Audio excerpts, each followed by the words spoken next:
كاينه. اذا هذا هو المحيط ديال القصبه اللي كانت يسكنوه الناس الملالين القدام. سكان بني ملال القدام الملالين. المهم بوغيون وبوسردون فين تقتلوا في تاكرات. يعني هذا في العصر الموحدي ماشي السعدي، راه قبل. لا قبل. تشويه للتراث. واش اما احسن قصر هكا جوج عندهم تاج وجوج عندهم سطحين هكا. اما احسن هكا ولا كلهم بالاقواس. هذا تشويه للتراث. وفي ايت سخمان اراضي ديالهم فوق الجبل ماشي تحت الجبل. نقراش انا هذا الشيء ونجي نطلع عليه ونبدا نعاود لك على الموريسكي. منين جابها السيد يعني بلاتي، منين نقول لك منين جابها، فين هو هذا؟ منين جاتنا هذه المنطقه ديال اسردون؟ ها هو هذا.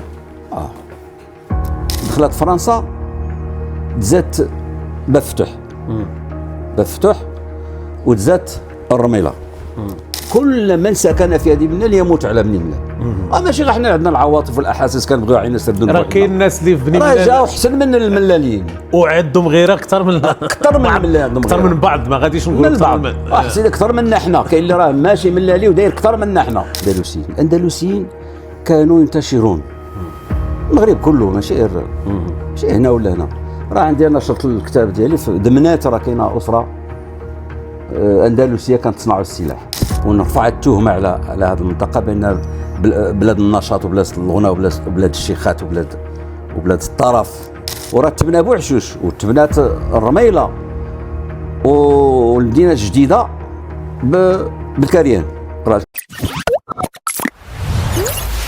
ندوزو للسؤال الثاني، هو متعلق بعين سردون.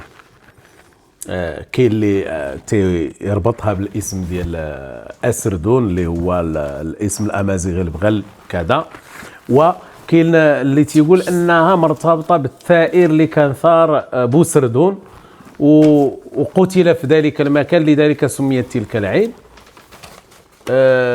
بغينا رايك دكتور باش نحسموا هذا النقاش، هذا النقاش اللي مطروح بكثره وتتردد دائما. اسردون ملي عثرت انا على قلت جبت القصه ديالها في الكتاب الاول والكتاب الثاني، حكيت الحكايه ديال اسرد، حكايه عين اسردون اللي هي معروفه. ما زدت شي حاجه من عندي، وما تنقولش بان هذه المساله هي مساله حاسمه، ما قلتهاش. تنقول بانها حكايه تحكات عن عين اسردون، اللي هي ان واحد السخماني عثر على مكان منبع عين اسردون. هذا الشيء تنقول الحكايه، انا ماشي تنقولها المره هذه. وسد هذاك لانه مشى طلع له شي حاجه للصوف وخرج جا لبني ملال، صاب الناس كتحدث على عين اسردون خرجت بالصوف. ففكر على ان المكان اللي كان تيغسل فيه الصوف ربما فيه ثقب اللي كيجيب الماء لعين اسردون. راجع وبحث عنه واغلقه. كتقول الحكايه اغلق هذا اسمه، وجاي يشوف النتيجه صاب الماء تقطع على بني ملال او قلال في عين اسردون بصوره مفاجئه. هنا جا تيفاوض زعماء القبيله باش يطلق لهم الماء، يعطوه. عطاوه تليز الحسنيه، شرط عليهم تليز الحسنيه بانه باش يعاود يطلق لهم الماء. خدا التليس مشى طلق الماء. باش نوضحوا للمشاهدين، تليز الحسنيه العمله اللي كانت انذاك ايام الحسن الاول. الحسن الاول تسمى العمله الحسنيه. يعني تليس راه واحد المبلغ ضخم وضخم بزاف طبيعه. هذا الحكايه اللي متداوله. الدكتور عربوش ما قالش هذه راه حكايه 100% صحيحه، حيت كاين اللي تينسب ان راه الدكتور عربوش اللي تيقول هذه الحكايه. انت راه غير تجيب حكايه من الحكايات اللي منقوله هنا. هذه حكايه ماشي غير عند الدكتور عربوش، ماشي الدكتور با هو اللي ملالي بوحده. راه الملالين كانوا عارفين حكايه عين اسردون، معروفه هذه عند الخاص والعام، متواتره. مزيان.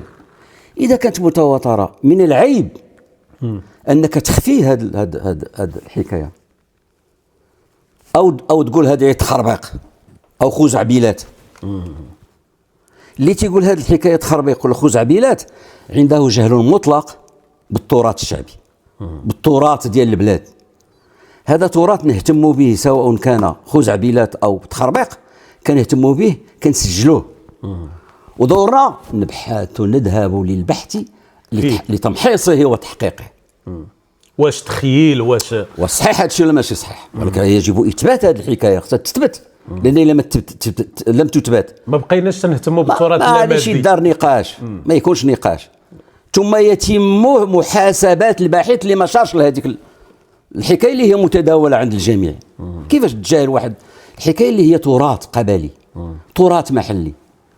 واش عرفتي يا استاذ، حنا دابا نهار صدرت الكتاب الطبعه الاولى ديال هذا في 89، درت فيه الجانب الجغرافي كمحور، والمحور التاريخي ديال القبائل اللي كاينه، والمحور ديال المحور ديال الاعلام اللي كاينين والعادات والتقاليد، ومحور ديال الالعاب والاطعمه والماكله وداك الشيء.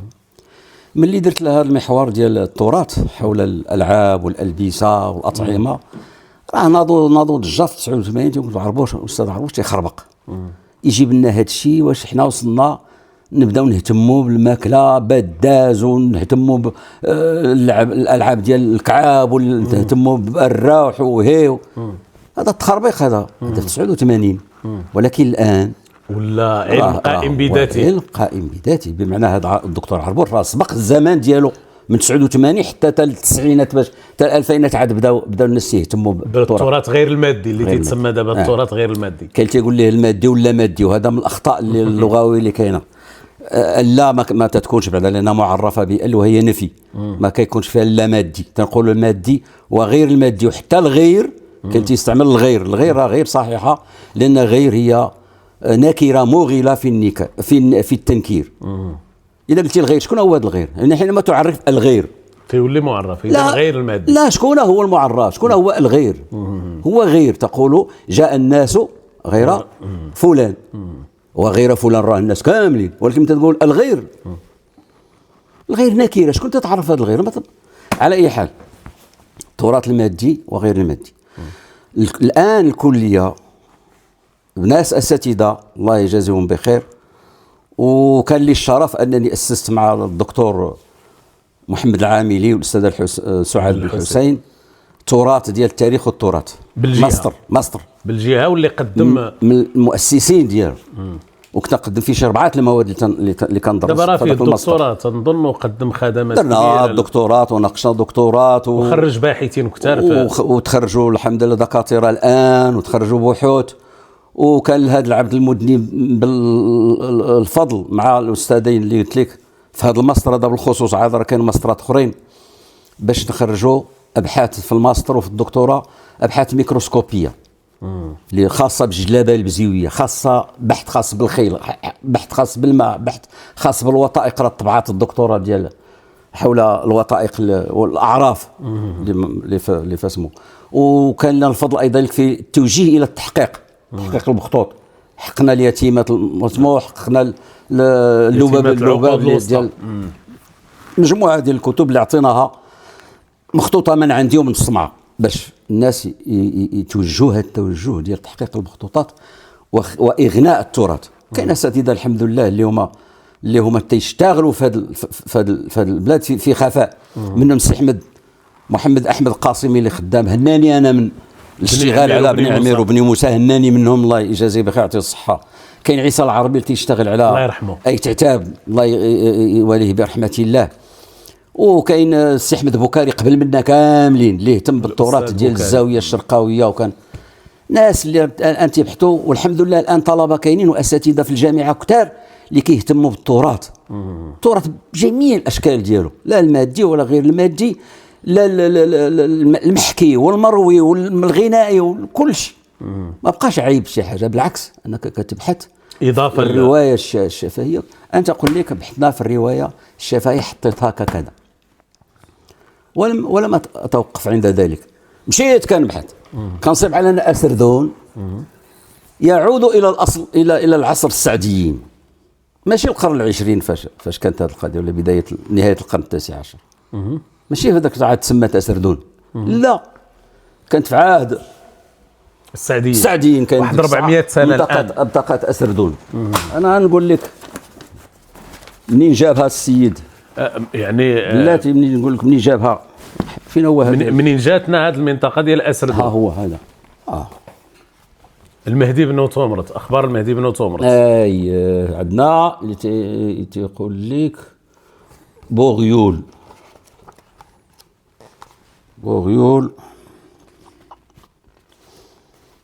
في حصن تقرات. المهم في حصن تقرات تيقول لك بانه وقعت معركه انهزم فيها وقتل فيها بوغيول وبوسردون بجوج ماشي واحد. بوغيول وبوسردون فين تقتلوا في تقرات.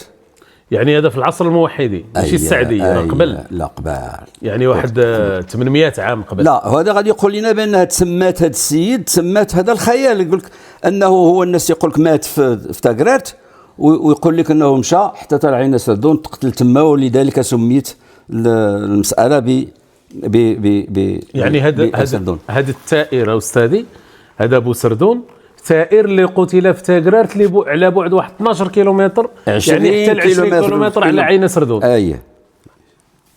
ماشي قتل في المكان اللي هو. لا ما تقتل شيء تما، تقتل في اسم بابها في تقرات.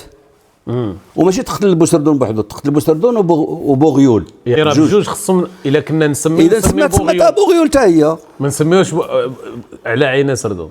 هذا البحث التاريخي الله يرحم لك الوالدين، اعود واكرره. البحث التاريخي يحتاج الى التمحيص والى الانات بشويه عليه طريوتي بشويه حتى تظهر لك الحقيقه التي لا لبس فيها.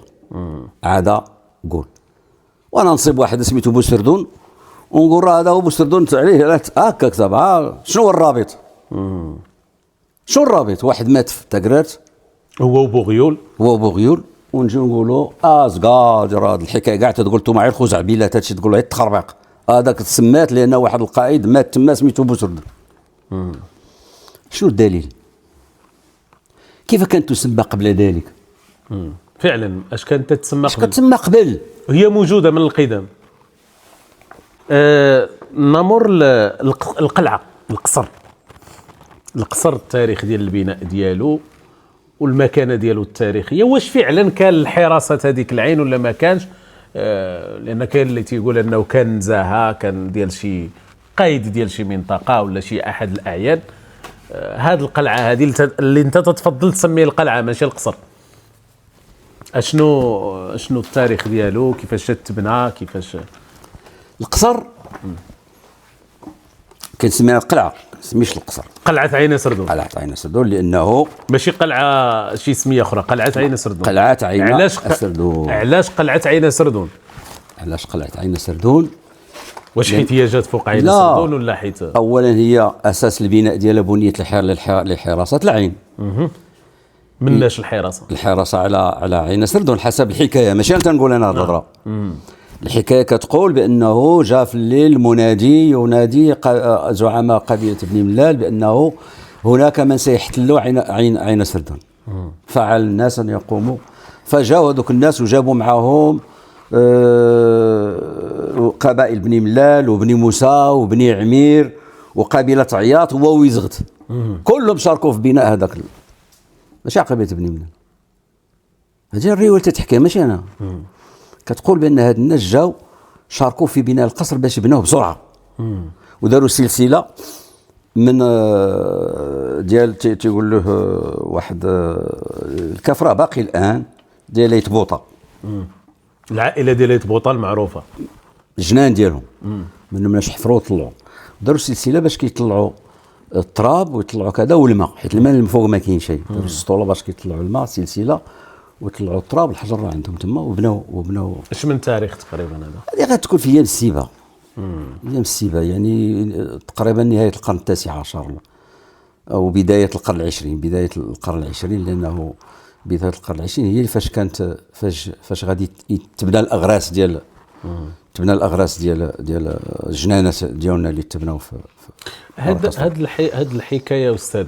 واش ما كاينش شي وثيقه تاريخيه تعضدها في شي رساله ديال شي سلطان ولا شي حاجه للقبائل ولا القائد اللي كان انذاك باش هاد القبائل هذه تجي ويعني تحمي العين وتطرد القبائل اللي كانت خصوصا ايت سخمان اللي تيتقال ان هي اللي كانت مسيطره على العين ومسيطره على الجنانات ومسيطره على هذا القصر؟ شوف ايت سخمان اراضي ديالهم فوق الجبل، ماشي من تحت الجبل، من العين للفوق. وجابوا هما من العين لتحت. حنا راه ما قلناش هاد التسخمه اللي جاوتي، جا من يهدد بامتلاك هذيك والعين. انا درت لها الرسوم ديالها كيفاش كانت في الاصل الطبيعه قبل ما تجي فرنسا في الربعينيات وتبنيها. انا درت لها كيفاش كانت، بمعنى عباره عن ما كانش العين بحال هذا، سواقي خارجين ومقسومين بالحجر. المغيليه غاديه بوحدها بالحجر اللي هابطه يعني منذ القدم قسموهم هذيك العين بناء على مقسومه بناء على القوه القبليه والعدديه لكل فخدان. وهذا الشيء باقي الان، باقي الان. اللي جات فرنسا قسمات داك التقسيمات، كتشوف واحد اللي كطلع علينا سردون، واحد الطرف غادي فوق من تحت الشلال الاول، غادي على اليمين، غادي يخرج هو هذاك ديال اللي خارج هنا جهه العماله. ياك كتهبط مع الشلال الاول، الشلال الثاني فين تيمشي؟ لا، الشلال الاول كتصيب واحد الطرف ثاني تقسم، فين تيمشي؟ المغيليه هي اللي غاديه تما. كتهبط لتحت كتصيبوا التقسم ثاني واحد الطرف، وعاد الباقي تيهبط اللي غادي لولاد سعيد. النص تيمشي لولاد سعيد طبيعة الحال، وداك الشيء الاخرين مقسمين كله الفرع ديالو. النص ديالو كيكتبوا ولاد سعيد عندهم النص ديال الاراضي، عندهم النص الامتلاك ديال المدينه. هذا هو اللي كاين. فتبنى القصر، تبنى القصر لاي سبب من الاسباب. احنا الحكايه الشفهيه اللي بين يدينا الان كتقول هذه الحكايه هي اللي كاينه للسيطره على ماء عين سردون. كيف تتم هذه السيطره ما عرفناش. جاو بغا يحولوا الحجرات، السواقي يقسموا يقطعوا لهذا ويديروا لهذا ولا كذا، وبغا يديروا ولاد سعيد يديروا العسه ديالهم الفوق، او لسبب اخر ما عرفناش. باش نقولوا هذا نسميوه قصر، او انه كان ساكن فيه. اي واحد يطلع يشوف واش ذاك المكان صالح للسكن، وطلع سي مصطفى عاود جد فيه نضروا فيه. لا، هو كان يقال انه كان نزاهه، يعني فتره ديال الراحه حينما حول بعد ذلك نزاهه غير مالين السكان. انا وياك والدراري الصغار كنا كنطلعوا تما وكنتنزهوا فيه. يعني حتى ولات كاين ابراج، ما كاينش سكن، كاين ابراج، 4 الابراج اللي كاينين.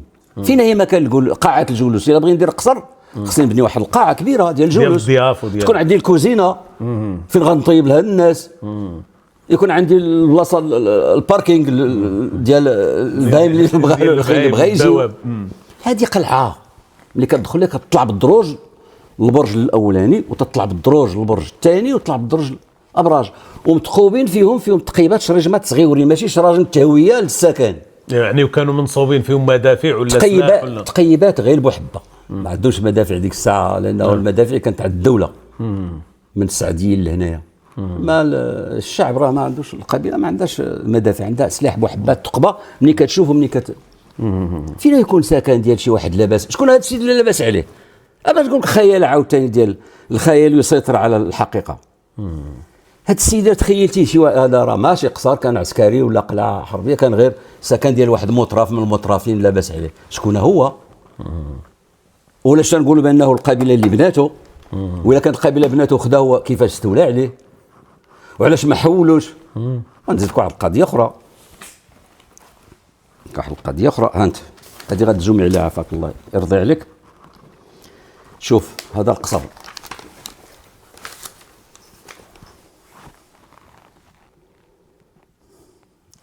تحتاني ياك، تقدر تزومي عليها حتى هي قريبه، كبرها شتيه مزيان. قصر كي داير السي مصطفى الان هنا هادو ابراج اللي من هاد الجهه، من جهه الشرق ياك، من جهه الشمال اللي تيشوفوا التيروبو يجوا تما، جهه الشمال تيروبو، والاخرين مقوسين هما هذا. واحد كان بقى وواحد طاح. تبنى هذا 1970 تبنى هذا 1970 تبنى هذا بناتو داروا التقويسه هكا. ملي جا الاستاذ جويتي مدير الثقافه وبغى يصلح ويرد هاد الجماليه في هاد الشكل اللي كاين، هاد الجوج ردهم تمام بالتاج. يعني ما كانش فيهم التاج. ها الاصل، واش انا تنعرف هذه من عندي. ها الاصل اللي تهدم هو هذا ها الباب ديالو من هنا، الباب من ليه، هذا برج عسكري، هذا برج عسكري، هذا برج عسكري، هذا برج طاح. تبنى هذا، ها هو تيبان لك عاوتاني هنا بوضوح. كتبت انا رساله للوالي، كتبتها درتها في ملفات تادله، درتها في الكتاب هنا، درتها في الكتاب الاول. مرافعه على انه يبقى كي كان. يبقى هذا تشويه للتراث.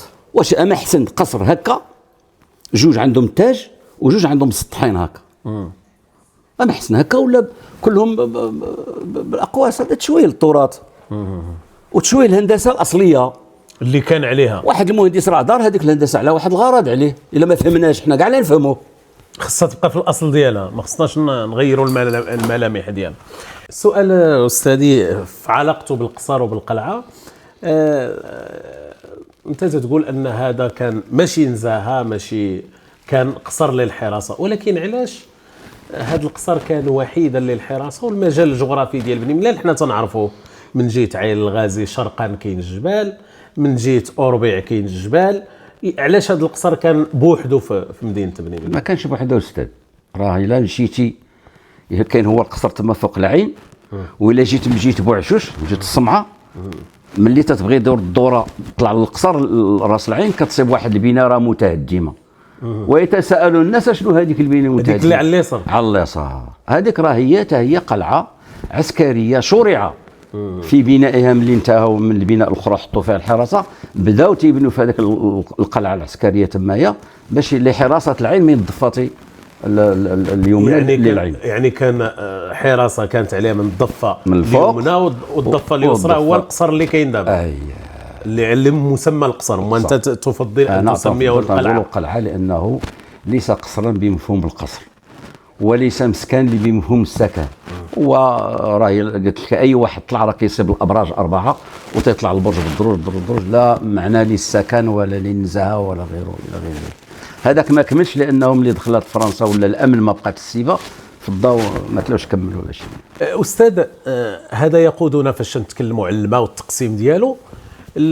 هاد المكونات ديال بني ملال اللي تكلمتي لنا على ولاد سعيد، على اللي يعني المياه كلها وفين تمشي، كان واحد النقاش تخلق. حنا هما بني ملال مثلا، هادو تيقولوا حنا هما بني ملال، الاخرين تيقولوا هما بني ملال. واش بني ملال هي هاد المكونات اللي مجموعه كامله بناء على التقسيم تيحددها حتى الماء ديال العين فين كل في القبيله واش تستافد، ولا كاينه قبيله بوحدها هي بني ملال، ولاد سعيد مثلا ولا غير ولاد سعيد؟ نص ثابت اللي غادي يقول هذا الكلام ما كاينش، بمعنى كتبقى اجتهاد وتحليل.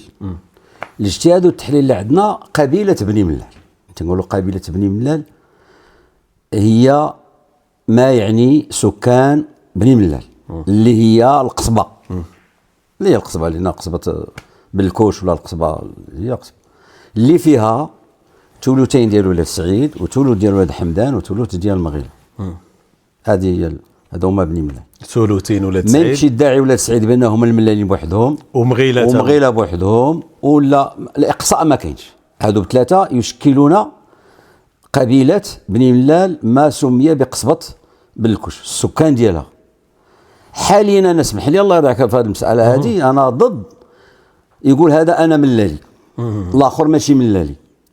الدين ديالنا تيقولنا من عاشر قوما 40 يوما صار منهم. يعني حتى الناس اللي قادمين من خارج بني ملال وعنده 40 سنه و20 سنه، احنا اللي كنشتغلوا على التراجم لا العباس بن ابراهيم على مراكش، ولا بن داود في تطوان، ولا اي واحد، ولا الرباط ولا الاغتباط، ولا اي واحد سكن في تلك المدينه فهو منهم، يحصى من تلك المدينه. ولذلك انا كنحصي وغنرجع، راه مازال غنرجع للناس. واحد الوقيته انا اسمح لي، واحد الوقيته كنت البحث ديالي بديته بهكا بني ملال، ولكن ملي توسع البحث المجال ديال البحث وتفتحات الافاق وكذا والوثائق ما بقاش انك انا ملالي انت كل من سكن في هذه ملال يموت على بني ملال. ماشي غير حنا عندنا العواطف والاحاسيس كنبغيو عينا سردون. راه كاين الناس اللي في بني ملال راه جاو احسن من الملاليين وعندهم غيره اكثر من الملال، اكثر من بعض، ما غاديش نقول اكثر من احسن اكثر منا حنا. كاين اللي راه ماشي ملالي وداير اكثر منا حنا. ها هو نقول لك هذا الاستاذ نعاود نرجع لهم، الاستاذ محمد العاملي والاستاذ سعاد بن الحسين واساتذه اخرين كاع كلهم ماشي من بني ملال كلهم كثيرتهم، ولكن يشتغلون على تاريخ وتراث منطقه بني ملال. يقول اش طلعنا احنا من هذه المدينه، اش طلعنا احنا من هذه المدينه لاش ندوي على لا، هو ما دام يوجد في هذه المنطقه، ما دام يوجد في هذه فهو ابن هذه المدينه. وفعلا كاين وبركه عندنا نحبسوه من قضيه حنا هذا ولا هذا ولا هذا. الله يرحمه اللي عايش في الدار البيضاء راه بيضاوي، عايش في سوسرات سوسي، عايش في بني ملا راه ملالي، وانتهى هذه المساله. ويجمعنا وطن واحد نكون مواطنين فيه، ويجمعنا كره ارضيه العالميه اللي حنا عالم اسلامي. وفعلا كاين مجموعه من الاصدقاء اللي تيكتبوا على بني ملال كثر من ولاد بني ملال وماشي ولاد بني ملال، اصدقاء وصديقات غادي نرجعوا للاحياء ديال مدينه بني ملال. الدكتور عربوش، انت من ابناء المدينه واللي كتبوا على المدينه، هذا التاريخ ديال الاحياء بفتوح العامريه مثلا، العامريه نسبه واش عندها شي علاقه باستخدام اسماء اخرى ديال المدن شهيره، الادارسه، جميع هذه الاحياء؟ شوف انت بني ملال، شوف زومي على هذه واخا كحله شويه ما بيناش، شتيها الصور، الصور طيدور عطيتها لك لان صور بني ملال يحيط بها، مازال الصور يحيط ب. اش من تاريخ هذه الصوره تقريبا؟ 20 فاش دخلت فرنسا. دخلت قبل، ولكن فاش تصور كلهم غالبهم 18 19 20 فين كان يصور. ها هي هذه ديال شارل دو فوكو عاود قطها، الله يرضى عليك، باش غادي نرجع لها مزيان. 1883 ها بني ملال. يعني يلاه القصبه. وانا دورت هنا على القصبه الكبيره اللي بناها مولاي عبد الرحمن، اللي كتسمى بالقصبه الكبيره، تمييزا لا عن باقي القصبه. باقي القصبه كلها غير بنايات صغيره. مزيان. هذه بالدوزه كانت حكات لي عليها الوالده الله يرحمها. هذه بالدوزه كانت هنا جوج بالدوزات. في المكان ديالها دابا ساحه المطلق. ساحه المطلق حكات لي بانه اللي بغى يعيط. فين كاين ساحه المطلق الابناء ديال اليوم؟ فين؟ واي صاي يلا ساحه المقاومه. ساحه المقاومه باش يعرفوها الاولاد هاد الاجيال اللي كاينه. ساحه المقاومه هي في الوسط، يعني كانت عبد الدوزات، هي قريبه للشارع ديال تيمكنوت، ها هو هنا الاوراق.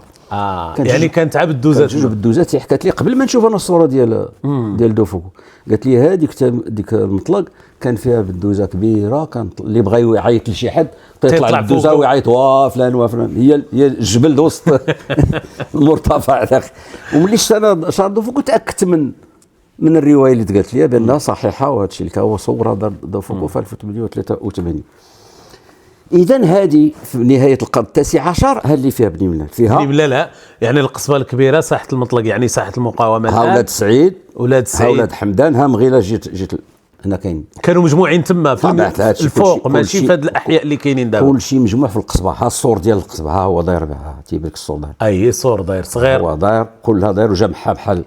لهذا كانت تسمى، دابا نرجعوا لها القضيه. والسوق ديال برا كان خارج السوق. يسمى برا، يسمى برا، يعني براني، برا السور، برا السور، خارج السور، تيخرج من تيهبطوا هذاك هو السوق المنخفض اللي كان حدا الروضه، تما سوق برا، سماوه سوق برا. كان السوق وكان حدا المقبره، حيت كان السوق في ساحه الحريه.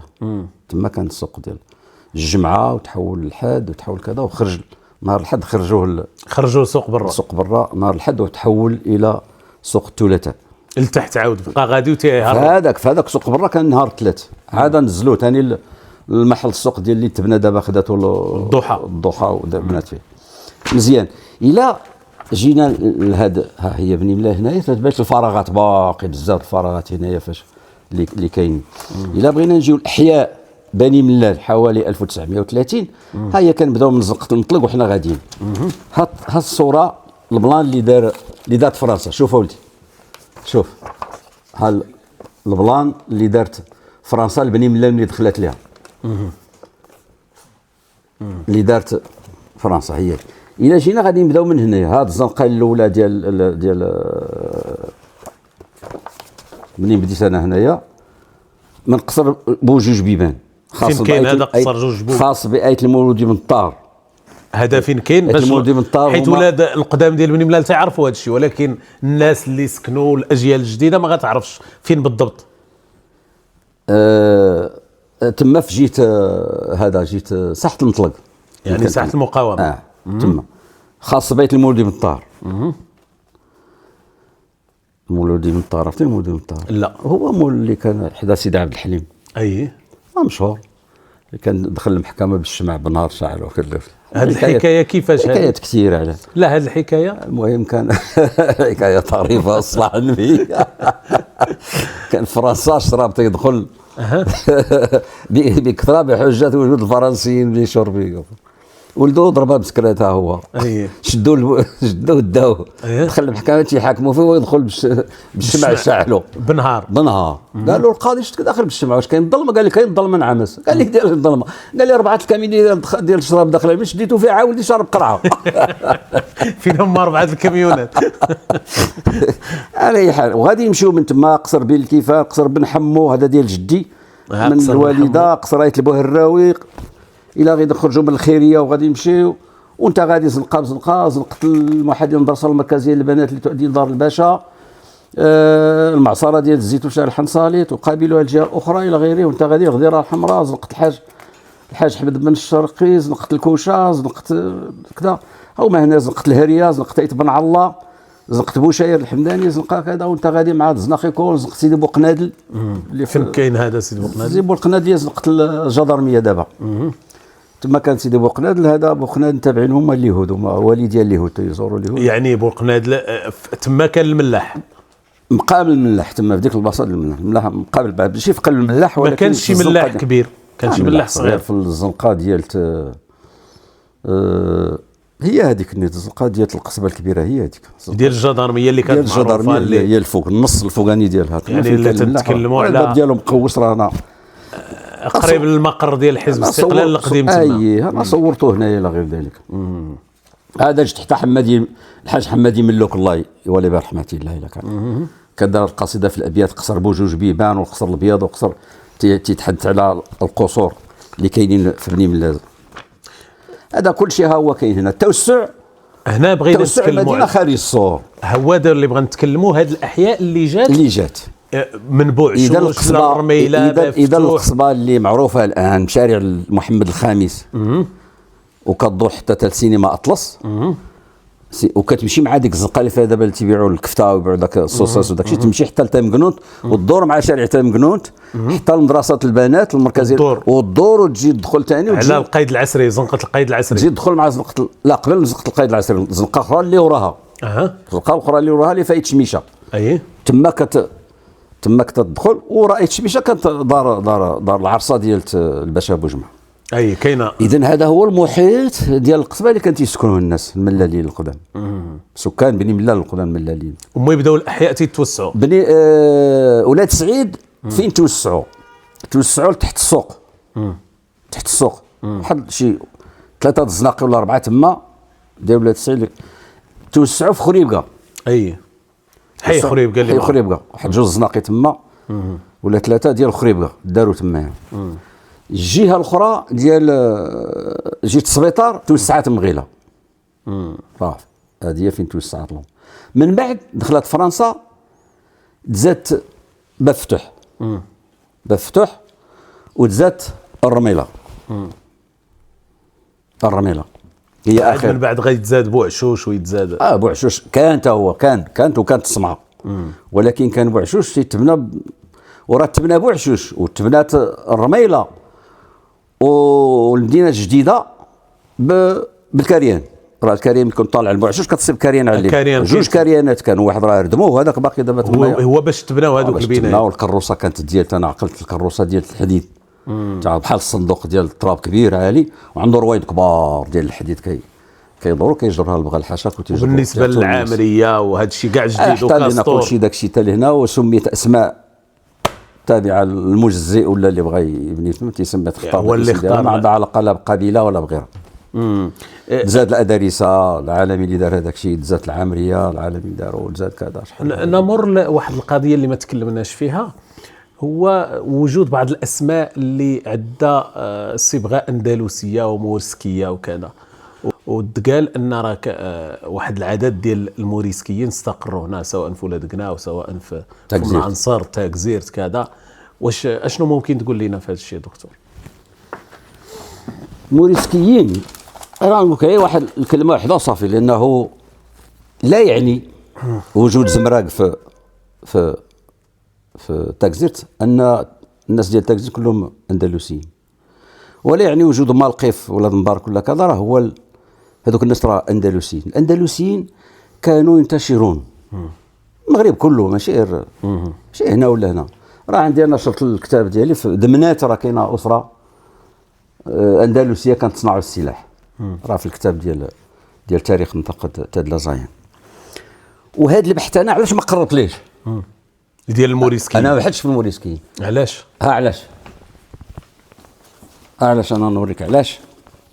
لان كاين واحد الاستاذ اللي راه بحث في هذاك الشيء، شتيه هذا على رحال دردك، الا سمعتي بعقلتي عليه. رحال دردك اللي كان رئيس ديال ولاد قناو. رئيس ولاد دردك، ورئيس ولاد قناو، ورئيس النادي اليونسكو للابحاث الاندلسيه في المنطقه. 1360 ميلاديه، لسان الدين بن الخطيب في خيام خير الله ولاد موسى ولاد مبارك بسفح جبل الاطلس.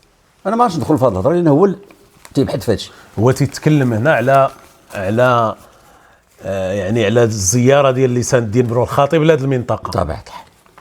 لان هذه المنطقه ما تكلمناش عليها في الزياره لا ديال لسان الدين بن الخطيب ولا الحسن الوزان ولا هذا، يعني هذه مثبت تاريخيا. دراسات وابحاث نادي اليونسكو العزيري الخمري. العزيري الخمري هو رحال دردك. اشارات وكذا، منها الخلط. اي الخلوط، هما دابا تيقولوا الخلوط. الخلوط من جوشان، هذا بحث ديالو. فهمتيني؟ عين أعزير في عيون تاريخ الماريني. بنو خلدون، بنو الأحمر، بنو زمرد. هو اللي بحث في هذه المسائل هذه. الا بغيتي هو تيذكر هنا بنو زمرد. قلت الموريسكيين جيب هذاك السيد، بنو زمرد، بنو خلدون وبنو الأحمر وبنو زمرد وبنو الخطيب. نقراش انا هذا الشيء ونجي نطلع عليه ونبدا نعاود لك على الموريسكيين. هذا السيد قام ببحث، هو يعاود عليه، هو يهضر فيه، هو ادرى. التمازج تام بين بني مارين زناتا ولاد موسى، والخلط بني هلال، والخلط بني هلال اللي هما ولاد مبارك. هذا الشيء يتقرا ويتبحث عليه ودار ابحاث مضاده. الا بغينا نطعنوا في هذا الشيء هذا، هو امر ما غاديش تاخذها بمسلمات. هذا اجتهاد ديال الاستاذ دردك في هذه المسائل. واللي بغى هذا الشيء يرجع ليه، انا وريتكم. استاذ غادي نوريكم المصدر ديال منين يبحث الواحد على الموريسكيين في المنطقه. استاذ غادي نمشيو لواحد الكلام ديال التمثل ديال السكان ديال المغرب على منطقه بني ملال، منطقه اللي يعني فيها اصلا مثقفين، فيها مفكرين، فيها كذا، واللي تقال ان راه هذا التمثل ان حنا كانوا الناس تينظروا لنا ان بلاصه ديال الشواء وديال الشيخات وديال اش تقول في هذا الشيء؟ هذه انا من زمان وانا كنطرح هذه المساله، وهي من الاسباب اللي دفعتني لهذا الكتب كلها اللي الفت على منطقه تدلا. هي من الاسباب، هذا السبب الرئيس اللي دفعني انني نبحث ونرفع التهمه على هذه المنطقه بان بلاد النشاط وبلاد الغنى وبلاد الشيخات وبلاد الطرف الجنسي والطرف غير الجنسي. هذاك الشيء ما كاينش غير في هذه المنطقه، كاين كل المناطق، كل المغرب كاين فيها، وكل مناطق العالم كاع، ماشي غير. وكيف تلصق هذه التهمه لوجه هذه المنطقه هذه الا لغرض معين، وهو تشويه هاد الناس واحباط العزائم وانزالهم الى اسفل سافلين. لدرجه انني ملي كتبت الاطروحه ديالي في 650 صفحه قراوها الاساتذه، 6 الاساتذه اللي ناقشوها معايا، ماشي واحد ولا جوج ولا 6 الاساتذه من 3 الكليات، اللي هما 2 من كليه الادب اللي هما الاستاذ بن شريفه، العميد بن شريفه والمفكر ونعيمه مني الله يذكرهم بخير، وهذا السي بن شريفه الله يرحمه برحمه الله. وكليه الاداب المحمديه عميد الكليه السي عبد الجواد السقلي، عبد الجواد السقاط، ومحمد الظريف اللي عنده كتابات. نعطيك بعدا نظره، لانه محمد بن شريفه مهتم بالتاريخ والتراث المغربي، وكنت غندير عنده هو اولا، كنت غنسجل معاه الاطروحه ديال الدكتوراه معاه هو ملي كان مدير الخزانه العامه. كنت بغي نديرها اطروحه حول مصادر البحث في تاريخ تدلا واداب تدلا، مصادر البحث، باعتباره كان هذا التخصص ما كاينش، ولكن بغي نديرها معاه باعتباره هو مدير، ولكن تقاعد وتحيد تما، فاضطريت انني نغير الموضوع ونغير كذا ونغير فكره والتوجه. 2 الاساتذه من كليه الاداب بالدار البيضاء. هي 6 اللي غنجبد لك سميات هذوك الجوج ديال الدار اللي فهمت اللي كان الهدف ديالك في الاطروحه هو نفي هذا مزيان. لا ماشي نفي، انا اثبات المكانه العلميه والادبيه لهذه المنطقه هذه والتاريخيه. لهذا اخترت تاريخ الحركه الفكريه والادبيه بمنطقه تدلة، واللي هي هذه الاطروحيه اللي غنشوفوها في هذا العمل الثلاثي اللي تتصدر دابا، اللي نشرتها الان في تاريخ الحركه الفكريه والادبيه في عهد من الفتوحات الاسلاميه الى نهايه الوطاسيين. تاريخ بلاد تدلة، تاريخ تدلة زايان. لا هو اللي الكتاب ديال التاريخ العنوان تاريخ تدلة زايان، ولكن هو لتحت ماشي تنهضر باش نفصل شنو هو التاريخ. ما ندعيش انني تنكتب تاريخ تدلة زايان، بمعنى تاريخ تدلة زايان يدخل تحته تاريخ الحركه الفكريه والادبيه. حيت التاريخ ماشي هو كله، فيه تاريخ الحركه الفكريه، فيه تاريخ التصوف، فيه تاريخ العادات، فيه تاريخ التقاليد، فيه تاريخ الالعاب. فالتاريخ هو ينسجم وينسحب على كل المجالات، كل مجال عنده تاريخ ديالو. فلهذا درت انا عنوان تاريخ تدلة زايان، بمعنى من جمله تاريخ تدلة زايان تاريخ الحركه الفكريه والادبيه بمنطقه تدلة زايان من الفتوحات الاسلاميه الى نهايه الوطاسيين. في نفس العنوان تاريخ تدلة زايان الحركه الفكريه والادبيه في عهد السعديين. يعني التاريخ الثالث التاريخ ديال المنطقه تاريخ اللي غني وحافل بالمفكرين والادباء، ماشي بهذا مزيان. ما كملتلكش ملي شافوه قالوا لي يا استاذ فاجئتينا. كيفاش فاجئتكم؟ علاش فاجئتكم؟ قال لك لم نكن نتصور ان هذه المنطقه فيها ان هذه المنطقه تحتوي على تضم هذا الكم الكبير من العلماء والشعراء والادباء والمفكرين وهذه الثروات الكبيره ديال الفكر والادب. نقول لهم واش التصور اللي كان عندكم استاذ؟ كنتو كتعرفوا عنا النشاط، ما بغيتش نقول الشيخات وكذا، تعرفوا عنا الزيتون والليمون والشيخات. يضحكوا. اذا غادي نمر